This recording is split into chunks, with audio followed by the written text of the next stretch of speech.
যুদ্ধ বিধ্বস্ত গাজাত ৫জনকৈ সাংবাদিকক নৃশংসভাৱে হত্যা কৰা হ'ল।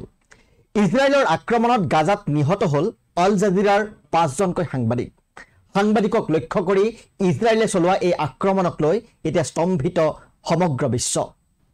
নমস্কাৰ, মই অনিৰ্বাণ। আপোনালোকে চাবলৈ আৰম্ভ কৰিছে দেশ দুনিয়া।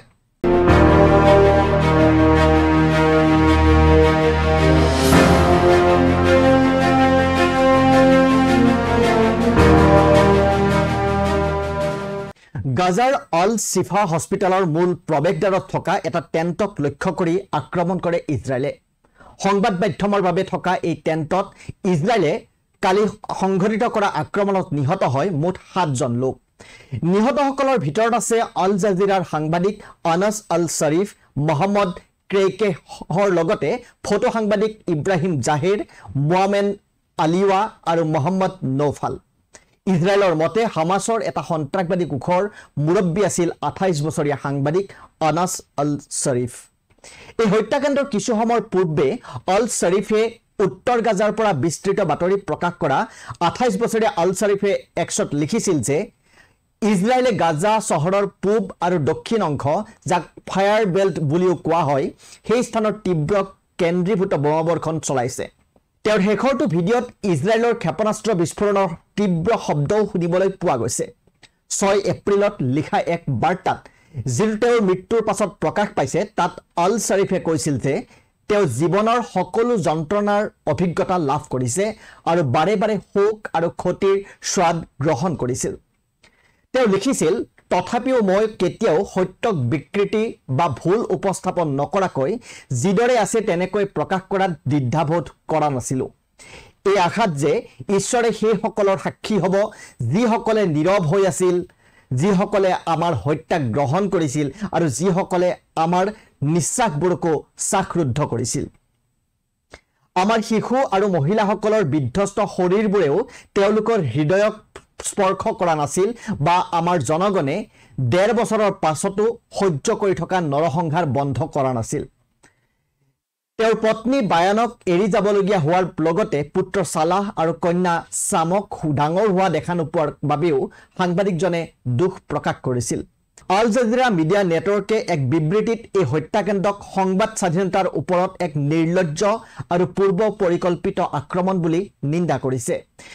নেটৱৰ্কটোৱে কয়, এই আক্ৰমণ গাজাত চলি থকা ইজৰাইলৰ নিৰ্মম আক্ৰমণৰ ভয়াৱহ পৰিণতিৰ মাজত সংঘটিত হৈছে, য'ত অবিৰতভাৱে নাগৰিকৰ হত্যা, অনাহাৰৰ সৃষ্টি আৰু সম্প্ৰদায়ৰ ধ্বংসলীলা চলি আছে।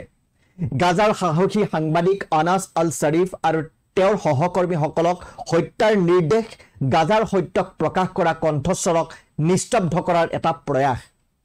আল জাজিৰাই আন্তৰ্জাতিক সম্প্ৰদায় আৰু সকলো সংশ্লিষ্ট সংস্থাক চলি থকা এই গণহত্যা আৰু সাংবাদিকসকলৰ ওপৰত ইচ্ছাকৃতভাৱে লক্ষ্য কৰি লোৱাৰ বন্ধ কৰিবলৈ কঠোৰ ব্যৱস্থা গ্ৰহণৰ বাবে আহ্বান জনাইছে। নেটৱৰ্কটোৱে কয়, অপৰাধীসকলৰ বাবে জবাবদিহিতাৰ অভাৱে ইজৰাইলৰ কাৰ্যকলাপক উৎসাহিত কৰিছে আৰু সত্যৰ সাক্ষীৰ বিৰুদ্ধে অধিক নিপীড়নৰ প্ৰৰোচনা দিছে।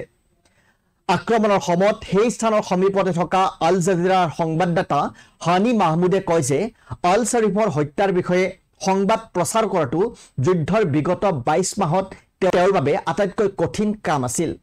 নেটৱৰ্কটোত ইংৰাজী চেনেলৰ বাবে কাম কৰা মাহমুদে কয় যে সাংবাদিকসকলক হত্যা কৰা হৈছিল কাৰণ তেওঁলোকে পেলেষ্টাইনীসকলে ভুগি থকা অনাহাৰ, দুৰ্ভিক্ষ আৰু অপুষ্টিৰ ওপৰত অবিৰতভাৱে সংবাদ প্ৰচাৰ কৰিছিল, কাৰণ তেওঁলোকে এই অপৰাধৰ সত্য সকলোৰে আগত উন্মোচিত কৰিছিল।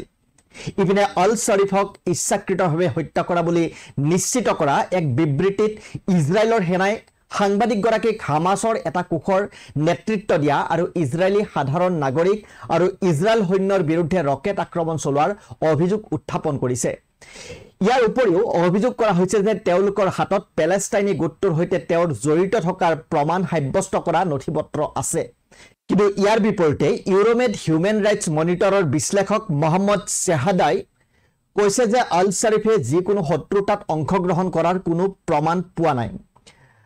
যোৱা মাহত ইজৰাইল সেনাৰ মুখপাত্ৰ আভিচাই আদ্ৰায়ে আল শ্বৰীফক হামাছৰ সামৰিক শাখাৰ সদস্য বুলি অভিযোগ কৰি ছ'চিয়েল মিডিয়াত এটা ভিডিঅ' শ্বেয়াৰ কৰিছিল।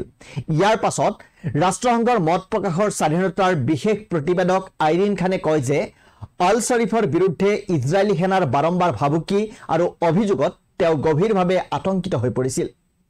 উল্লেখযোগ্য যে 2023 চনৰ অক্টোবৰ মাহত ইজৰাইলে এই গাজা ষ্ট্ৰিপত যুদ্ধ আৰম্ভ কৰাৰ পাছৰে পৰা সেই স্থানৰ পেলেষ্টাইনী সাংবাদিকসকলক হামাছৰ সদস্য বুলি নিয়মিতভাৱে অভিযোগ উত্থাপন কৰি আহিছে, যেটো বিভিন্ন অধিকাৰ সংগঠনসমূহে ইজৰাইলৰ নিৰ্যাতনৰ বাতৰিক বিপথে পৰিচালনা কৰাৰ প্ৰচেষ্টা বুলি কয়।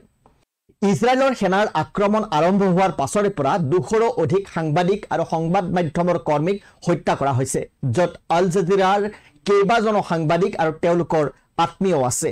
আপোনালোকে চাই আছিলে দেশ দুনিয়া বিভিন্ন ৰাষ্ট্ৰীয় তথা আন্তঃৰাষ্ট্ৰীয় ক্ষেত্ৰৰ গুৰুত্বপূৰ্ণ খবৰৰ বাবে চাই থাকিব আমাৰ এই বিশেষ অনুষ্ঠান। ধন্যবাদ।